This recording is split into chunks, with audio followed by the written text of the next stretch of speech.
80% des cultures à travers le monde sont dépendantes de l'activité des insectes pour la pollinisation. Saveol Nature, une filiale de la coopérative Saveol, est engagée dans le développement durable. Il existe à Guipava une ferme aux insectes, où se trouve un élevage d'insectes utile aux cultures maraîchères. Ce site est ouvert à tous. C'est parti pour une visite guidée.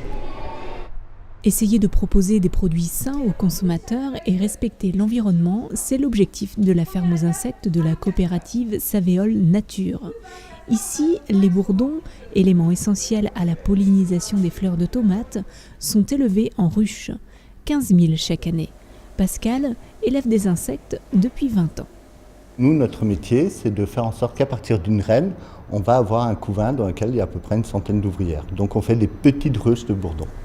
Ici, nous sommes dans une cellule qui est climatisée à une température élevée, de 28 à 29 degrés, parce que ça correspond à la température optimale pour que la reine ponde dans de bonnes conditions. Plus la température est élevée, plus la reine va accélérer sa ponte.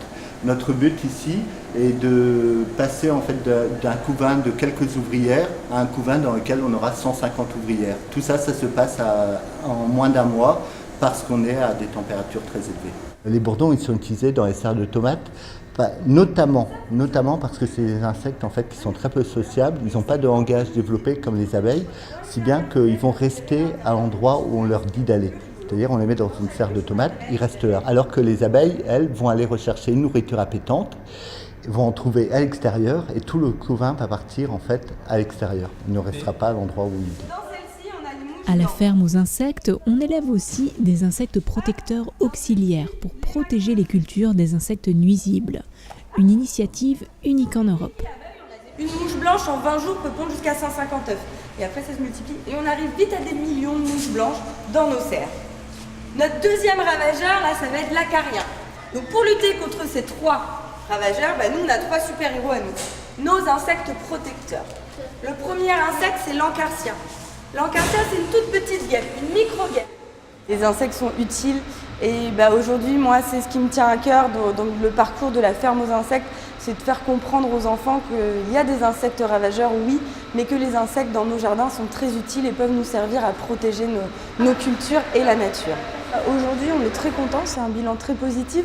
Donc ça fait 2 ans qu'on a ouvert depuis juin 2016 et on a dépassé depuis quelques mois déjà plus de 10 000 entrées visiteurs. On reçoit de 3 ans des écoles, des associations, des centres de loisirs et puis là l'été, beaucoup de visiteurs et de touristes. Donc on est content de ce bilan. Il y a 3 solutions, ce sont 3 insectes. Il y a le Marcololus qui mange les mouches blanches. Ces visites pédagogiques permettent de mieux comprendre le fonctionnement et les enjeux de cet élevage d'insectes qui seront ensuite utilisés dans les serres des maraîchers de la coopérative. Aujourd'hui, on arrive à développer de plus en plus des produits sans pesticides. Donc on a une gamme qui s'élargit d'année en année. En 3 ans, on est passé de une gamme à une variété de tomates à aujourd'hui plus d'une douzaine. Donc c'est un bilan positif. Mais il va aussi manger les acariens et les œufs de papillon avant qu'ils deviennent chenilles. Lui, c'est le gros gourmand de la bande.